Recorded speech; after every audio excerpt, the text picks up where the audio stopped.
Solutions और मैं हूं प्रशांत तिवारी, आपका केमिस्ट्री टीचर। और आज हम लोग फिजिकल केमिस्ट्री में से चैप्टर एटॉमिक स्ट्रक्चर या स्ट्रक्चर ऑफ एटम पढ़ेंगे।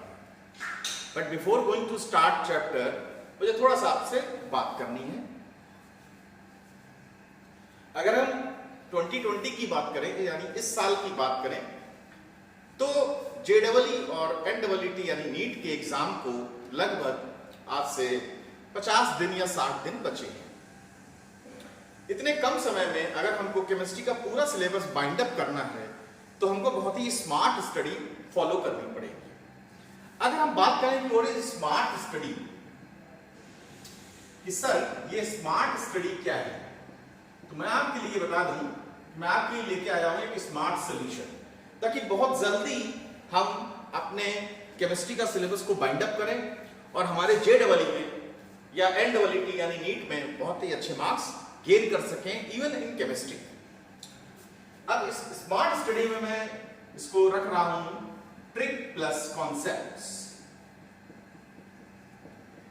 यानी कि हम ट्रिक भी सीखेंगे और कॉन्सेप्ट भी सीखेंगे। मैं थोड़ा सा एग्जांपल आपसे लेता हूं कि अगर मैं ट्रिक की बात करूं तो ट्रिक हमको किसी भी प्रॉब्लम को सॉल्व करने में लगने वाले टाइम को लगभग आधा कर देती है।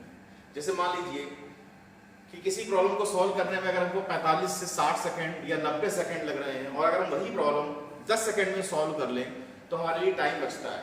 क्योंकि नीट के बच्चे हों या JEE के बच्चे हों, उनको सबसे ज्यादा टाइम फिजिक्स सॉल्व करने में लगता है। तो अगर हम किसी तरीके से 35 सेकंड 40 सेकंड अगर अपने बचा सकें तो हमारे लिए बहुत जरूरी होगा। तो देखिए हम ट्रिक, जैसे मैं आपको ट्रिक बताता हूं। जैसे मान लीजिए एक क्वेश्चन आपका आया कि find out the wave energy, आपको एनर्जी फाइंड आउट करनी है और लैम्डा दिया हुआ है 41,000 एंगस्ट्रॉम। आपको एनर्जी फाइंड आउट करनी है, या मान लीजिए ये न्यूमेरिकल पर्टिकुलर नहीं आया, किसी न्यूमेरिकल में एनर्जी फाइंड आउट करनी है फॉर पर्टिकुलर वेवलेंथ, तो हम फार्मूला कौन सा यूज करते हैं, E = SC / लैम्डा, और h की वैल्यू रखते हैं 6.6 × 10⁻⁻34। उसके बाद स्पीड ऑफ लाइट रखते हैं 3 × 10⁸। फिर वेवलेंथ को चेंज करते हैं मीटर में और उसके बाद इसको सॉल्व करते हैं। तो ये बहुत लंबा टाइम जा रहा है। अब देखिए मेरी बताई हुई ट्रिक, मैं बताने जा रहा हूं अब इस क्वेश्चन को सॉल्व करने की ट्रिक। ट्रिक क्या है कि जब भी आपको ऐसे क्वेश्चन को सॉल्व करना हो और आपको पर्टिकुलर वेवलेंथ दे रखी हो, स्पेशली इन एंगस्ट्रॉम, तो आप फार्मूला यूज करिए E = 12400 divide by lambda, but lambda should be in angstrom, यानी आपको लैम्डा को मीटर में चेंज नहीं करना है, और ये आंसर आएगा इलेक्ट्रॉन वोल्ट पर एटम। जैसे मान लीजिए अब इसी न्यूमेरिकल को सॉल्व करना है तो आप क्या करिए, 12400 डिवाइड बाय 4100, 0 से 0 कटा, 3.1 इलेक्ट्रॉन वोल्ट पर एटम, ये इसका आंसर आ गया। ठीक है, तो ये सॉल्व हो गया और 3.1 इलेक्ट्रॉन वोल्ट पर एटम आ गया। मान लीजिए अगर इसको हमको जूल में चेंज करना है तो 1.6 × 10⁻19 का मल्टीप्लाई कर देंगे, तो ये हो जाएगा जूल पर एटम। ठीक है ना, तो इस तरीके से हम यूनिट से कर सकते हैं। हमारे पास बहुत सी ट्रिक हैं, इतनी ट्रिक्स हैं कि आप बता नहीं सकते। मेरे पास एक ट्रिक है कि आप सिर्फ यूनिट देख के केमिकल काइनेटिक्स के क्वेश्चन सॉल्व कर लोगे। ठीक है, अब ये तो हो गई ट्रिक की बात, ये तो हो गई ट्रिक की बात। तो अब आता है कि क्या हम कॉन्सेप्ट नहीं बताएंगे। अगर मैंने आपको ट्रिक बताऊंगा तो मैं आपको कॉन्सेप्ट बताऊंगा। जैसे मैं आपको बताऊंगा आपका सबसे टफ चैप्टर है मोल कॉन्सेप्ट, और जब मैं उसको पढ़ाऊंगा, और जैसे मान लो मैंने ये रिएक्शन दी N2 + 3H2 = 2 NH3, इस तरह के क्वेश्चन आपने देखे होंगे कि अगर मैंने इसका 50 मोल ले लिया, इसके 30 मोल ले लिए, तो बताओ अमोनिया के कितने मोल बनेंगे। अब मैं कॉन्सेप्ट की बात कर रहा हूं। तो इस क्वेश्चन को हम 3 मेथड से सॉल्व करना मैं आपको सिखाऊंगा। पहला मेथड जो होगा वो होगा मोल एनालिसिस। दूसरा मेथड होगा हमारा यूनिटरी मेथड, और जो हमारा तीसरा मेथड होगा वो होगा POAC, principle of atomic conservation. तो मैं आपको 3 मेथड से स्टाइकोमेट्री की प्रॉब्लम सॉल्व करना सिखाऊंगा। कुल मिलाकर मेरा कहने का मतलब ये है कि आप तैयार हो जाइए मेरे साथ और हम आगे बढ़ेंगे स्टेप टू स्टेप किसी भी चैप्टर में। अच्छा, एक दिक्कत और आती है फिजिकल केमिस्ट्री में खास तौर से कि आप लोग अक्सर ये कहते हो कि सर जब आप पढ़ाते हो तो समझ में आता है, या जब कोई भी सर पढ़ाता है, कोई भी टीचर पढ़ाता है तो हमें समझ में आता है। जब वही टीचर न्यूमेरिकल सॉल्व कराता है तो भी कोई दिक्कत नहीं आती, तो भी आपको समझ में आता है। दिक्कत तब आती है जब आप न्यूमेरिकल सॉल्व करने बैठते हो। जब आप न्यूमेरिकल सॉल्व करने बैठते हो तो करते क्या हो आप कि आपने जैसे पहला न्यूमेरिकल लगाया, मान लीजिए आ गया, टू गुड, फिर आप दूसरा ट्राई करते हो, नहीं आया, फिर आप पीछे आंसर देखते हो, आप सोचते हो कि चलो ठीक है, फिर आप तीसरा ट्राई करते हो, नहीं आया, उसके बाद आप कॉपी या बुक अपनी बंद कर देते हो। क्या लैक होता है, क्या ऐसी बात हो जाती है कि आपको न्यूमेरिकल क्यों नहीं आ रही है ना? तो हम देखेंगे, आप हमारे साथ चलिए इस चैप्टर में जो स्ट्रक्चर ऑफ एटम में स्टार्ट करने जा रहा हूं, और फिर देखते हैं आगे आने वाले समय में क्या प्रॉब्लम आती है और उसको हम कैसे डील करते हैं। तो अब अपनी कॉपी में हेडिंग डाल लीजिए स्ट्रक्चर ऑफ एटम।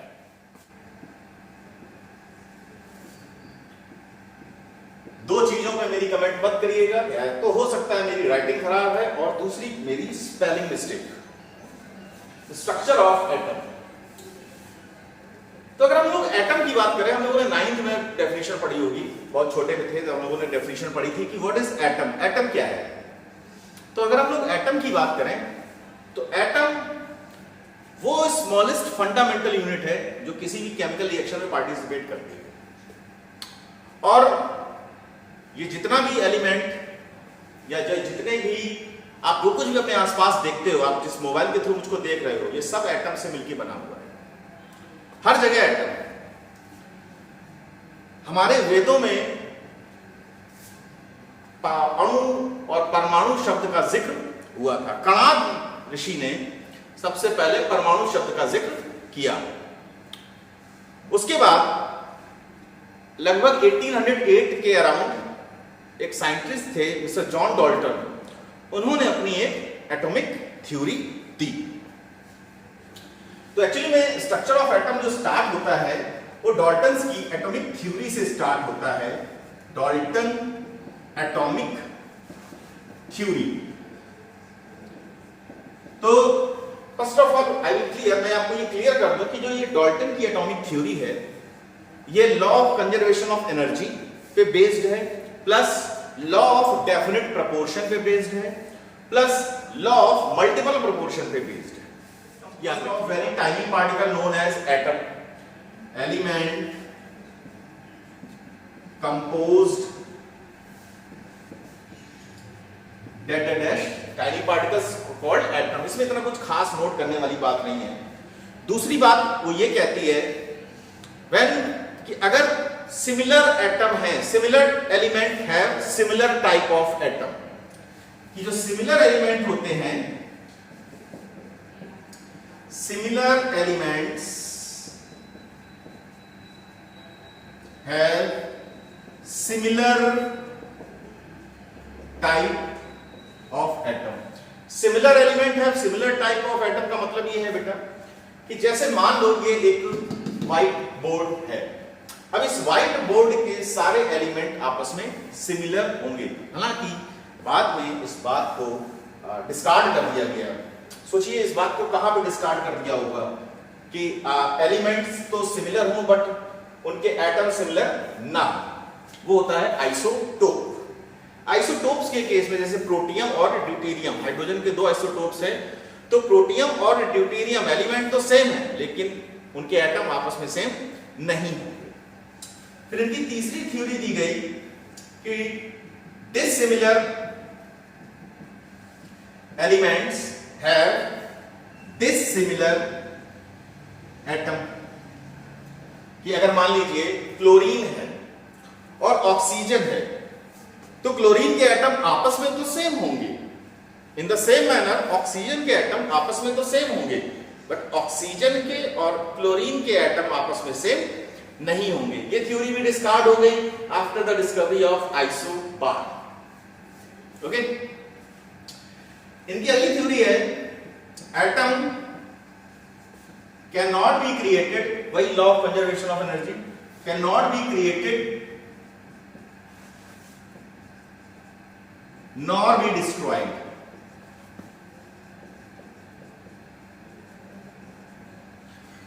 और इनका आखिरी पॉइंट था कि जब chemical reaction rearrangement of atoms takes place, कि जब केमिकल रिएक्शन होती है तो रीअरेंजमेंट ऑफ एटम होता है, रीअरेंजमेंट। देखिए आप लोग बोर्ड की तैयारी नहीं कर रहे हैं तो फिलहाल आप केवल पॉइंट्स ध्यान रखिए। अभी रीअरेंजमेंट ऑफ एटम क्या होता है, क्या होता है, क्या होता है? तो रीअरेंजमेंट ऑफ एटम होता है, जैसे मान लीजिए HCl प्लस NaOH, जब ये आपस में रिएक्शन करता है तो बनता है NaCl प्लस H2O। आप देखिए अब यहां पर क्लोरीन हाइड्रोजन के साथ है और यहां पर क्लोरीन सोडियम के साथ है, तो क्या हुआ, यहां पर एटम का रीअरेंजमेंट हुआ। तो ये थी ओवरऑल डाल्टन की, ये थी ओवरऑल डाल्टन की एटॉमिक थ्योरी। इस साल एक क्वेश्चन आया डाल्टन की एटॉमिक थ्योरी से JEE 2020 में। वो क्वेश्चन कुछ इस तरीके से था कि उसमें पूछा गया था, उसमें 4 पॉइंट्स दिए गए थे, 4 ऑप्शन दिए गए थे और पूछा था कि इनमें से कौन सा ऑप्शन डाल्टन का नहीं है। तो उसमें जो करेक्ट ऑप्शन था, यानी जो वो ऑप्शन जो डाल्टन का नहीं था, वो ये था कि when gases combine they combine in a simple ratio। तो वो डाल्टन ने नहीं कहा था, गैसेस के बारे में डाल्टन ने कुछ भी ऐसा स्पेशल नहीं कहा था। तो ये कभी कभी क्वेश्चन आ जाते हैं छोटे छोटे टॉपिक से, जो अनएक्सपेक्टेड टॉपिक होते हैं उनसे भी क्वेश्चन आ जाते हैं। तो ये था हमारा डाल्टन की एटॉमिक थ्योरी के बारे में। अब इसके बाद हम लोग बात करें अगर डाल्टन की एटॉमिक थ्योरी के बारे में, तो डाल्टन की एटॉमिक थ्योरी लगभग 80-90 साल तक अपनी सुपर रेटिंग है। थोड़ा सा टाइमलाइन की बात करूं तो सबसे पहले इलेक्ट्रॉन की डिस्कवरी हुई है, यानी कैथोड रे। उसके बाद पॉजिटिव आयन, यानी उसके बाद प्रोटॉन की हुई है। उसके बाद एटॉमिक मॉडल्स आए हैं, थॉमसन का एटॉमिक मॉडल आया, फिर रदरफोर्ड का एटॉमिक मॉडल आया, फिर बोहर का एटॉमिक मॉडल आया, फिर श्रोडिंगर इक्वेशन या क्वांटम मैकेनिकल मॉडल आया। उसके बाद न्यूट्रॉन की खोज हुई है। न्यूट्रॉन की खोज बहुत बाद में हुई है। तो अगर कोई आपसे पूछे, अगर ये क्वेश्चन आए कि न्यूट्रॉन की खोज इतनी बाद में क्यों हुई, तो ये भी क्वेश्चन आ चुका है। इसका आंसर है कि न्यूट्रॉन की खोज इसलिए बाद में हुई क्योंकि न्यूट्रॉन के ऊपर चार्ज नहीं था। इसको आप कुछ इस तरीके से समझ लीजिए कि क्लास में पढ़ने वाले जो बच्चे होते हैं वो 3 तरह के होते हैं। एक जो बहुत ब्रिलियंट होते हैं, दूसरे जो बैक बेंचर्स होते हैं और तीसरे जो मीडियोकर होते हैं। टीचर की नजर या तो ब्रिलियंट स्टूडेंट्स पे होती है या फिर बैक बेंचर्स पे होती है, लेकिन जो मीडियोकर्स होते हैं वो अक्सर टीचर की नजर में नहीं आते। इन अ सिमिलर मैनर न्यूट्रॉन के ऊपर चार्ज नहीं था, तो चार्ज ना होने की वजह से वो निगाह में नहीं आ पाया, तो इसीलिए न्यूट्रॉन की डिस्कवरी लेट हुई। तो थोड़ा मैंने आपको टाइमलाइन बता दी। अब हम आते हैं, अब जैसे मान लीजिए हमको ये पता करना है, हम शुरुआत से कर रहे हैं कि डिस्कवरी ऑफ कैथोड रे। तो हेडिंग डाल लीजिए कॉपी में, डिस्कवरी ऑफ कैथोड रे, और हमारे साथ चलिए डिस्कवर करते हैं कि कैथोड रे कैसे डिस्कवर हुई। देखिए, तो सबसे पहली बात तो ये जान लीजिए कि व्हाट इज कैथोड, है ना। कैथोड क्या होता है? अक्सर हमारे बच्चे इस बात को लेकर परेशान होते हैं कि कैटायन पे चार्ज कैसा होता है और एनायन पे चार्ज कैसा होता है। तो आपके लिए समस्या हमेशा के लिए समाप्त किए दे रहा हूं कि जब भी आप कैटायन को देखें तो ऐसे देखें। अभी कैटायन पे चार्ज आपको कैसा दिख रहा है? कैटायन पे चार्ज आपको दिख रहा है पॉजिटिव। तो कैटायन पे चार्ज कैसा होता है? पॉजिटिव। और एनायन पे चार्ज कैसा होगा? फिर इसका उल्टा, निगेटिव। कैटायन पे चार्ज आ गया पॉजिटिव और एनायन पे चार्ज आ गया नेगेटिव। कैटायन किसके पास जाना चाहेगा? कैटायन जाना जाएगा नेगेटिव के पास। तो कैटायन जाता है कैथोड पर और एनायन किसके पास जाना चाहेगा? ऑब्वियस सी बात है, एनोड पर। तो कैटायन हो गया पॉजिटिव, तो कैथोड कैसा हो जाएगा? नेगेटिव। एनायन कैसा होता है? नेगेटिव, तो एनोड कैसा हो जाएगा? पॉजिटिव। कैथोड और एनोड क्या है? इलेक्ट्रोड। कैटायन और एनायन क्या है? These are ions. ठीक है, तो पहले तो आपको मैंने ये बता दिया। इसके बाद बात करते हैं कि कैथोड की डिस्कवरी या कैथोड रेस की डिस्कवरी कैसे हुई। कैथोड रे, इसका मतलब है वो रे जो कैथोड से निकलती हुई लगे या कैथोड से इमर्ज। कैथोड से अगर ये निकल रही होंगी तो जा किसके पास रही? मान लीजिए कैथोड और ये जा किसके पास रही होंगी? एनोड के पास। एनोड के पास कौन जाता है? भूल गए? तो आइए डायग्राम में देखते हैं। तो देखिए होता क्या है कि जिस प्रेशर पे या जिस टेम्परेचर पे आप बैठे हो, आप जिस प्रेशर पे बैठे हो वो लगभग 1 एटमॉस्फेयर का प्रेशर है, यानी 760 mmHg, 1 atm, and that is 760 mmHg। इस प्रेशर पर gases are the bad conductor of electricity. जो गैस होती हैं वो बैड कंडक्टर होती हैं इलेक्ट्रिसिटी की। अगर इस समय पे जिस प्रेशर पे आप बैठे हो अपने रूम में आराम से बैठे ठंडी हवा खा रहे हो, अगर इस प्रेशर पे गैसेस कंडक्टर हो जाएं तो हमारा एग्जिस्टेंस ही एग्जिस्ट नहीं करेगा, हम मर जाएंगे तुरंत ही। और गैसेस क्यों होती हैं बैड कंडक्टर? क्योंकि इस प्रेशर पे सारी गैसेस का फॉर्म जो होता है वो मॉलिक्यूलर फॉर्म होता है। अब मॉलिक्यूल्स कैरी नहीं करते इलेक्ट्रिसिटी को, इलेक्ट्रिसिटी कैरी करने के लिए चाहिए हमें आयंस। तो फर्स्ट ऑफ ऑल अगर हम किसी तरीके से मॉलिक्यूल को आयन में कन्वर्ट कर लें तो gases are the good conductor. यही हुआ क्रक्स ट्यूब के अंदर। क्रक्स ट्यूब कोई स्पेशल ट्यूब नहीं थी,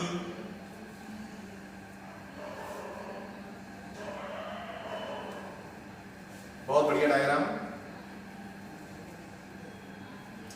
हमने क्या किया,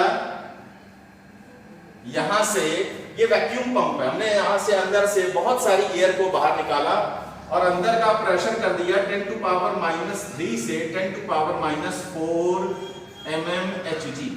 मतलब क्या, कहां पर 760 mmHg प्रेशर था और कहां हम उस प्रेशर को कम करते करते करते करते 10⁻³ प्रेशर कर लिया। इन दोनों के बीच में मान लीजिए ये कैथोड है और ये हमारा एनोड है, और इन दोनों के बीच में हमने बहुत हाई वोल्टेज लगा दिया।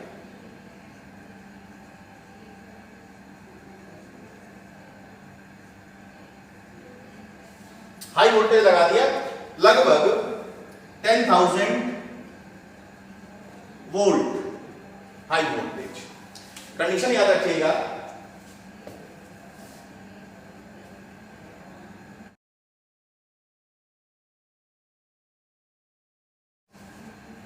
कंडीशन याद रखिएगा, बहुत कम प्रेशर 10⁻³ से 10⁻⁴ और बहुत हाई वोल्टेज। जब आपने इतना किया तो चूंकि अंधेरे कमरे में रखा था, आप ऐसे मान लीजिए आप जिस कमरे में बैठे हो, ये वाली वॉल, आप जिस वॉल को, आप कोई भी दो आपने सामने की वॉल देख लो, एक वॉल को कैथोड मान लो, एक वॉल को एनोड मान लो, कमरे में अंधेरा कर दो और कैथोड और एनोड के बीच में हाई वोल्टेज अप्लाई कर दो। जैसे ही आप ये सब करते हैं, जैसे ही हम ये करते हैं, इसके अंदर का ये चीज चमकने लगती है।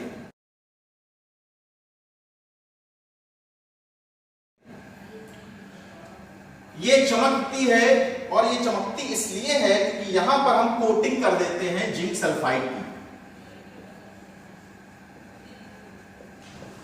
जिंक सल्फाइड की जब हम कोटिंग कर देते हैं तो हमको ये चमकती हुई सी प्रतीत होती है। इस प्रोसेस को कहते हैं फॉस्फोरेसेंस। तो ये चमक क्यों रही है? ग्रीन कलर का मोस्टली आपने देखा होगा, ग्रीन कलर दिखाई देता है, और कैथोड रेस के केस में वो कलर हमेशा ग्रीन रहता है।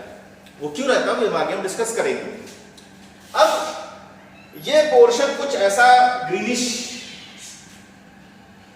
और ऐसा जाते हुए यहां पे लग रहा है कि ये चमक पैदा हो रही है।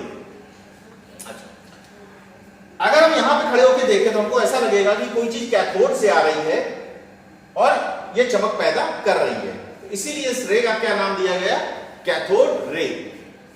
अगर हम लोग अब बात की जाए ये कैथोड रे आई, तो अगर हम कैथोड रे की बात करें मैकेनिज्म पे, मान लीजिए कोई एटम है जिसमें न्यूक्लियस है। अब एक एटम तो होगा नहीं, बहुत सारे एटम होंगे।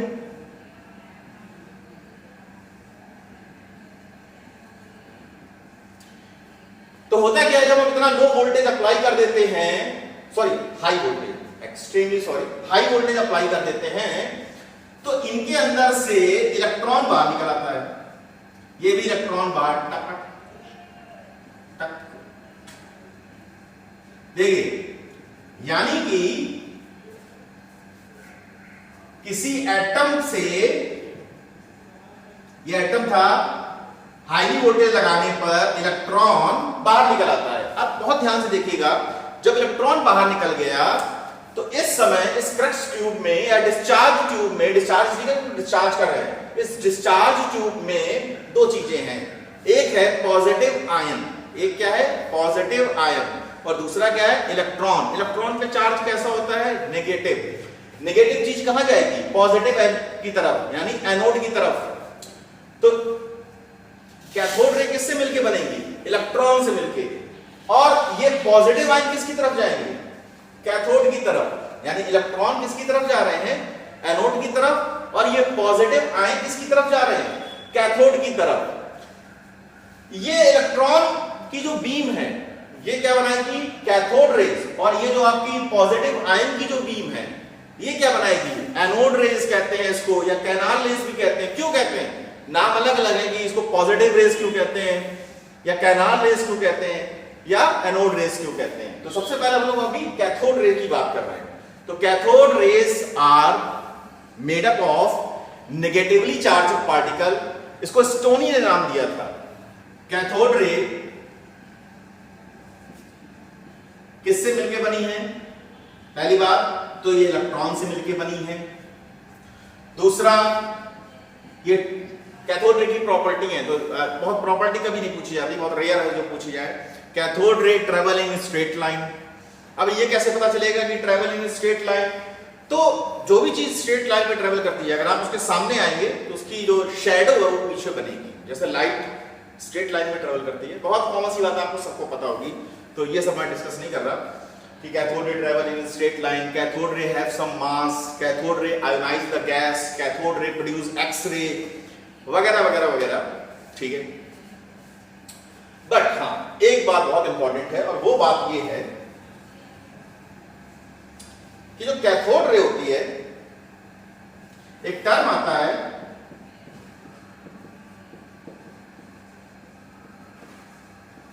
जिसको हम लोग बोलते हैं स्पेसिफिक चार्ज। स्पेसिफिक चार्ज होता है चार्ज बाय मास। तो स्पेसिफिक चार्ज होता है चार्ज बाय मास। तो इसको हम कैसे फाइंड आउट करते हैं, मैं आपको प्रूफ करके दिखाऊंगा। तो क्वेश्चन ये आता है कि क्या कैथोड रे का चार्ज बाय मास रेशियो यानी स्पेसिफिक चार्ज या कांस्टेंट होगा या वेरिएबल होगा। तो स्पेसिफिक चार्ज ये है, इसका मतलब है, Q का मतलब है चार्ज ऑफ इलेक्ट्रॉन, और N का मतलब है mass of electron. Charge of electron का मतलब, चार्ज इलेक्ट्रॉन का होता है 1.6 into 10 to power minus 19 coulomb, और मास होता है 9.1 into 10 to power minus 31 KG.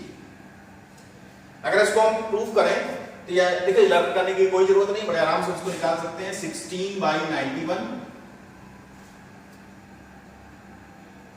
और अगर हम ये 31 को ऊपर ले जाएंगे तो ये प्लस का 31 हो जाएगा, प्लस का 31, और ये माइनस का 19, तो ये हो जाएगा प्लस का 12, यानी 160/91 इंटू 10 टू पावर 11। इसको सॉल्व करेंगे तो ये 1.7 इंटू 10 टू पावर 11 कूलम पर केजी। ये Q/m आ गया, बड़े आराम से हमने ड्राइव कर लिया। ये जो है ये कांस्टेंट होता है, ऑब्वियस सी बात है, कांस्टेंट क्यों होगा, क्योंकि कैथोड रे हमेशा किससे मिलके बनेगी, इलेक्ट्रॉन से, और चूंकि इलेक्ट्रॉन का चार्ज भी कांस्टेंट रहता है, इलेक्ट्रॉन का मास भी कांस्टेंट रहता है, तो ये वैल्यू भी हमेशा कांस्टेंट रहेगी। अब क्वेश्चन ये आता है, I think you understand the point ना। अगर कोई भी प्रॉब्लम हो तो you can ask me in the comment section.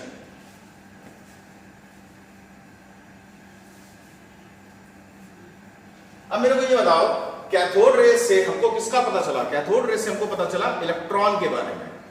अब अगर हमको इलेक्ट्रॉन के बारे में पता चल गया है तो एक क्वेश्चन मैं आपसे पूछता हूं, बताओ इलेक्ट्रॉन का चार्ज पहले पता चला होगा, या पहले मास पता चला होगा, या पहले Q/m पता चला होगा? तो बहुत से लोग सोच रहे होंगे ऑब्वियस सी बात है, पहले चार्ज पता कर लिया होगा, फिर मास पता कर लिया होगा, और फिर Q/m। जबकि ऐसा नहीं है, सबसे पहले Q/m पता किया, Q/m पता करने के बाद चार्ज पता किया, और चार्ज पता करने के बाद मास पता किया।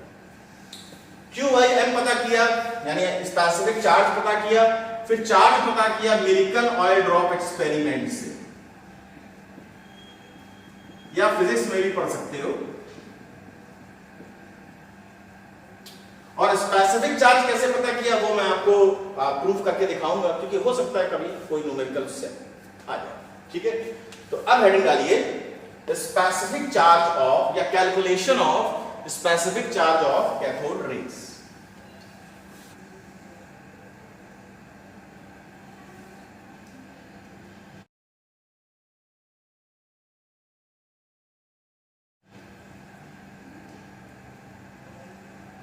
मान लीजिए ये कैथोड है और मान लीजिए ये एनोड है। तो जब हम इसको कैथोड से ये जो रेज आएगी ये एकदम सीधी जाएगी, ये रेज आ रही है एकदम सीधी। अब हमने मान लीजिए ऊपर इलेक्ट्रिक फील्ड लगाई, ऊपर पॉजिटिव लगाई प्लेट, नीचे नेगेटिव प्लेट लगाई, ऊपर पॉजिटिव नीचे नेगेटिव। अभी बताइए इलेक्ट्रॉन नेगेटिव होते हैं तो ये वाली रे कहां मुड़ जाएगी? ऊपर की तरफ। यानी कि क्या हुआ कि जब हमने इलेक्ट्रिक फील्ड नहीं लगाई थी तो हमारी ये कैथोड रे कहां जा रही थी? एकदम स्ट्रेट लाइन में। जब हमने इलेक्ट्रिक फील्ड लगाई तो ये नेगेटिव चार्ज पार्टिकल पॉजिटिव की तरफ अट्रैक्ट हो गए। तो अब हम इसके लिए लगाएंगे एक मैग्नेटिक फील्ड। मैग्नेटिक फील्ड लगाते हैं और मैग्नेटिक फील्ड को इस तरीके से एडजस्ट करते हैं कि ये जो लाइन वापस जो ऊपर जा रही थी ये वापस सीधी चली जाए। यानी इलेक्ट्रिक फील्ड को मैग्नेटिक फील्ड के इक्वल कर देते हैं। इसकी वजह से हमारी जो कैथोड रे है ये एकदम सीधी चली जाती है। वैसे मैं आपको बहुत इंटरेस्टिंग फैक्ट बता दूं, यहां पर इस चीज को हम लोग बोलते हैं कैथोड रे ट्यूब, CRT। और ये पहले के जो टेलीविजन होते थे वो ऐसे ही होते थे। अगर आप उनको खोल के देखें, अगर आप बनना चाहते हैं अपनी लाइफ में रेंचो, ठीक है, बिना घर में मार खाए, ओके। तो हमने क्या किया, हमने यहाँ पर इलेक्ट्रिक फील्ड को मैग्नेटिक फील्ड के बराबर प्रूफ कर दिया। तो यानी QE = QVB। अगर आपने पढ़ा है तो ठीक है, नहीं पढ़ा है तो पढ़िए। Q चार्ज है, E क्या है? Electric field intensity. Q charge है, V वेलोसिटी, और B क्या है? Magnetic field intensity. Q से Q कटा तो V = आ गया E/B। ये मान लीजिए क्वेश्चन फर्स्ट है, ठीक है। और जब भी आप किसी चार्ज पार्टिकल को V पोटेंशियल से चार्ज करते हो, डिस्चार्ज करते हो, यदि कोई चार्ज पार्टिकल है, इसको V पोटेंशियल दिया जाए तो वो उसकी काइनेटिक, वो चार्ज उसकी काइनेटिक एनर्जी में चेंज होता है। यानी कि QV = होता है ½ mv²। तो V² = क्या हो जाएगा? V² हो जाएगा 2QV / m। ये क्वेश्चन 2। अब ये देखिए क्या लिखा हुआ है, सॉरी V²। यहां पे क्या लिखा हुआ है? यहां पे क्या लिखा हुआ है? V²। तो अगर हम इसको भी V² कर दें, मान लीजिए, तो क्या हो जाएगा? V² = E² / V²।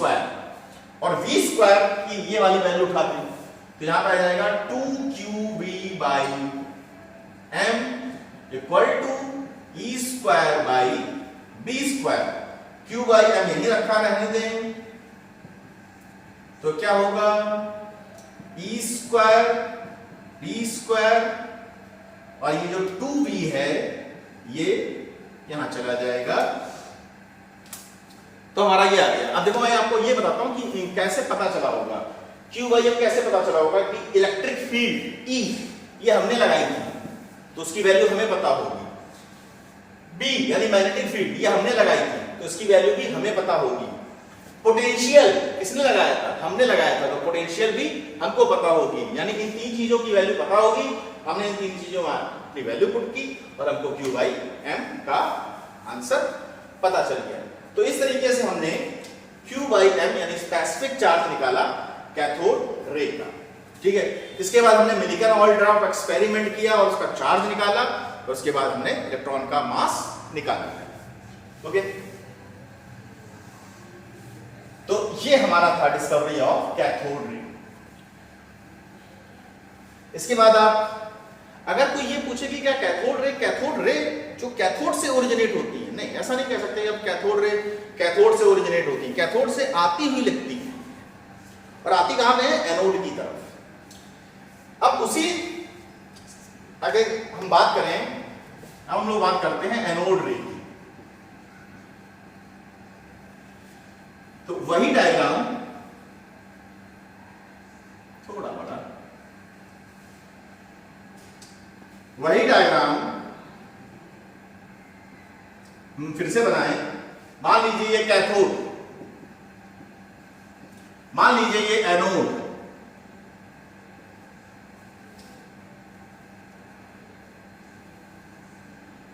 ओके। क्या बन रहा था, एक बार तो इलेक्ट्रॉन बन रहे थे और क्या बन रहा था, पॉजिटिव आयन। इलेक्ट्रॉन कहां चले, कैथोड से एनोड की तरफ, और पॉजिटिव आयन कहां चलेंगे, एनोड से कैथोड की तरफ। तो इनको हम क्या बोलते हैं, एनोड रे। तो एनोड रेज किससे मिलके बनती हैं, anode rays are made up of positive ion. अब ये बात कही, अब आपके दिमाग में आएगा सर इलेक्ट्रॉन की डिस्कवरी हो गई तो फिर प्रोटॉन की डिस्कवरी कब हुई। अच्छा, उससे पहले एक बात और डिस्कस कर ले, सब बता रहा हूं, बस थोड़ा सा रिलैक्स करिए। Anode rays are made up of positive ion, ये हमें पता है, anode rays are made up of positive ion, ठीक, ओके, वेरी गुड। तो बताइए क्या एनोड रे का Q बाई M कांस्टेंट होगा, नहीं, क्यों नहीं होगा, बता रहा हूं, क्योंकि Q बाई M का मतलब है charge of positive ion divide by mass of positive ion. अब मान लीजिए गैस भरी है ऑक्सीजन, तो जब ऑक्सीजन भरी होगी तो यहां पर ऑक्सीजन का पॉजिटिव आयन बनेगा और क्या निकलेगा, इलेक्ट्रॉन। मान लीजिए गैस भरी है नाइट्रोजन, तो यहां पर नाइट्रोजन का पॉजिटिव आयन बनेगा और बनेगा इलेक्ट्रॉन। तो आप ये देख रहे हैं कि जैसे जैसे आप गैस चेंज करोगे वैसे वैसे पॉजिटिव आयन भी चेंज होगा, जैसे जैसे पॉजिटिव आयन चेंज होगा वैसे वैसे चार्ज और मास भी साथ साथ चेंज होगा। तो जो स्पेसिफिक चार्ज एनोड रे का होता है वो गैस टू गैस वेरी करता है, कांस्टेंट नहीं होता है। इसका एक फायदा ये है कि हमको इसकी वैल्यू भी याद करने की कोई जरूरत नहीं है। अब हम ये बात कब कहेंगे कि एनोड रेज प्रोटॉन से मिलकर बनी है। अगर हम लोग बात करें हाइड्रोजन एटम की, हाइड्रोजन एटम, हाइड्रोजन गैस भर दी जाए 1H1, तो इसमें होता है एक इलेक्ट्रॉन, एक प्रोटॉन और 0 न्यूट्रॉन। तो अगर इससे कोई पार्ट, अगर इससे आप इलेक्ट्रॉन को बाहर निकालोगे, अगर हम इससे एक इलेक्ट्रॉन बाहर निकाल दें तो केवल क्या बचेगा, प्रोटॉन। यानी कि अगर एनोड रे के एक्सपेरिमेंट पर अगर आपने क्या डिस्चार्ज ट्यूब में गैस भरी है हाइड्रोजन, तो पॉजिटिव आयन को आप कहोगे प्रोटॉन। तब आप कह सकते हो कि anode rays are made up of proton if the gas is hydrogen. Okay, तो यहां से डिस्कवरी हुई एनोड रे, पॉजिटिव आयन या प्रोटॉन। तो अभी तक हम लोगों ने क्या क्या सीखा? अभी तक हम लोगों ने सीखा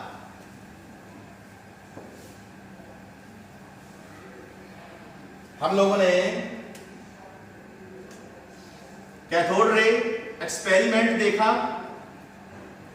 वहां से पता चला हमें इलेक्ट्रॉन।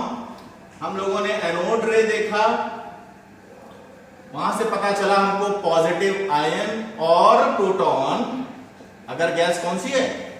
हमारी हाइड्रोजन। तो फिर न्यूट्रॉन की डिस्कवरी कैसे हुई? न्यूट्रॉन की डिस्कवरी कैसे हुई? न्यूट्रॉन की डिस्कवरी बहुत बाद में हुई, 1932 में, यानी 1932 में, जब जेम्स चैडविक नाम के साइंटिस्ट ने क्या किया, बेरिलियम पर अल्फा पार्टिकल की बम्बार्डमेंट कराई। और अगर बेरिलियम पर अल्फा पार्टिकल की बम्बार्डमेंट कराई तो बना न्यूट्रॉन।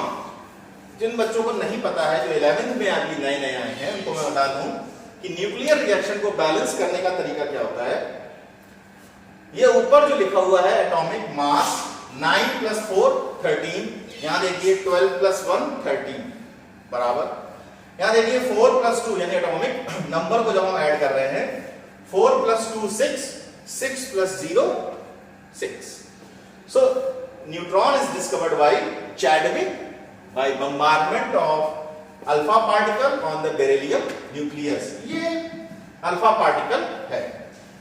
तो हम लोगों ने यहां पे न्यूट्रॉन की भी डिस्कवरी कर दी। आपको मैं एक बहुत अच्छी बात बताता हूं,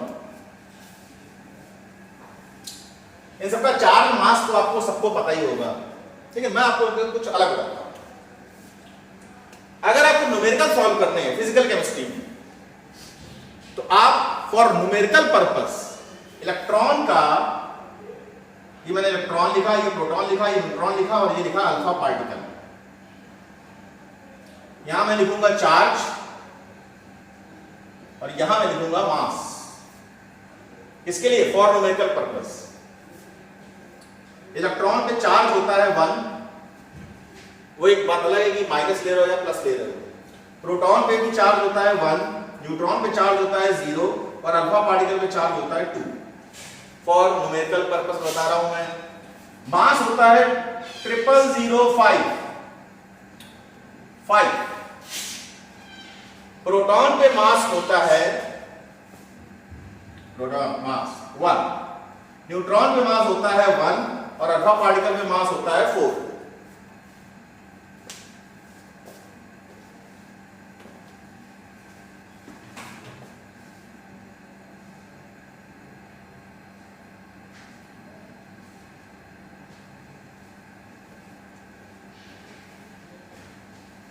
तो ये वैल्यू आप याद रखिएगा, क्योंकि ये वैल्यू आपके बहुत काम आएगी न्यूमेरिकल पर्पस से। बाकी चार्ज कूलम में कितना होता है, केजी में कितना होता है, ये सब बुक्स में दिया होता है, लेकिन ये तरह की बातें नहीं दी होती हैं। तो एक क्वेश्चन है, ये है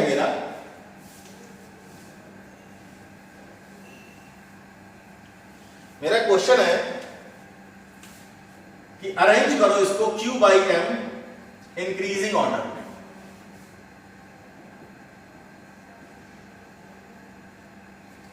मैं सेट करने को कह रहा हूं न्यूट्रॉन, प्रोटॉन, इलेक्ट्रॉन और अल्फा पार्टिकल Q/m। तो आइए देखते हैं, पहले न्यूट्रॉन का देखते हैं। न्यूट्रॉन का Q यानी चार्ज कितना होगा, 0/1 यानी 0। प्रोटॉन का 1/1 यानी 1। इलेक्ट्रॉन का Q कितना होता है, 1/0005, ये आएगा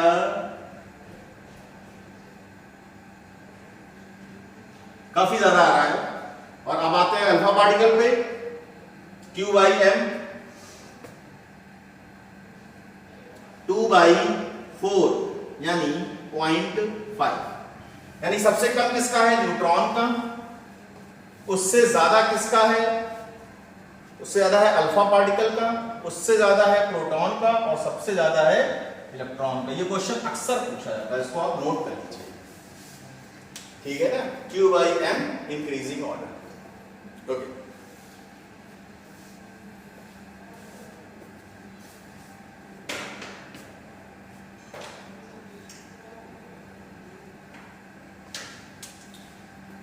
तो आज हम लोगों ने डाल्टन की एटॉमिक थ्योरी, उसके बाद कैथोड रे डिस्कवरी यानी इलेक्ट्रॉन की डिस्कवरी, एनोड रे डिस्कवरी यानी पॉजिटिव आयन, उसके बाद प्रोटॉन की डिस्कवरी, न्यूट्रॉन की डिस्कवरी देखी, एक दो क्वेश्चन किए।